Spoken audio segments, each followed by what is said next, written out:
So the meaning of OpenAI's Codex drifts further into ambiguity by giving us developers exactly what we wanted, which is GPT-5 Codex. Now, GPT-5 obviously bursted onto the scene and it was very exciting, but it didn't quite, for me personally, I used it, very quickly rejected it. It didn't quite hit the mark in terms of its coding capabilities.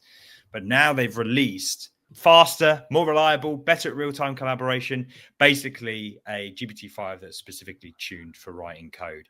And it's available for everyone who's paying for GPT, which is the pricing on GPT is a bit annoying because you've got $20, which is okay for casual developers, or you've got $200 for pro developers. Well, I'm sitting happy in the middle with $100 on Claude Code. Anyway, ran over. And it can dynamically adjust its thinking time from seconds to several hours, which is what we want sometimes. I don't know whether I could trust an AI to work for several hours on my behalf, but whatever, it's all good. So, and I did have a little look. It's available in Cursor too, so you can just select it as your cursor. It adds to Cursor kind of like a tab. No. I'm talking about, sorry, no. What you're talking about is using it in the CLI. I'm talking about actually in the little drop down where you can select the model.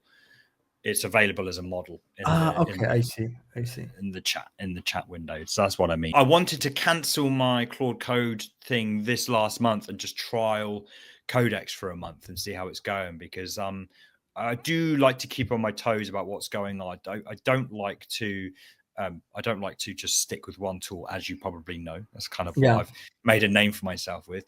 Just reading this now, I need this. I need Agents.md to be a norm. We'll get into a nice little update from GitHub later on, which tackles this problem. But Agents.md, if we click on this as a link, we're getting off piece now.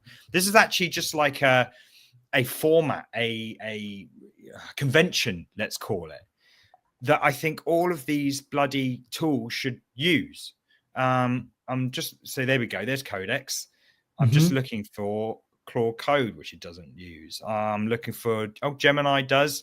So basically Claude, Anthropic, can you please adopt the agents.md file? Because otherwise you've got your Claude MD file, you've got agents.md file, you've got the Gemini.md file, you've got all these MD files like flying around, and people use different CLIs, different coding environments.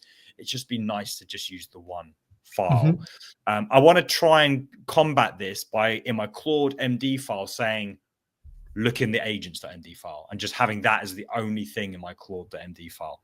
I might actually add that as a rule to say always check for agent.md files. But anyway, so yeah. Where were we? Sorry, just went a bit off piece there. No, that's interesting. I didn't know about it, but it's essentially a file to define your project, but for an agent. Define your project, define rules, define instructions. It's effectively a prompt that runs with every request. You can, and then it takes up context and all the rest of it. So you don't just want to pump everything into it, but it's nice just to be able to say, this is what the project's about. This is some considerations to have, and all the rest of it. So yeah, quite nice.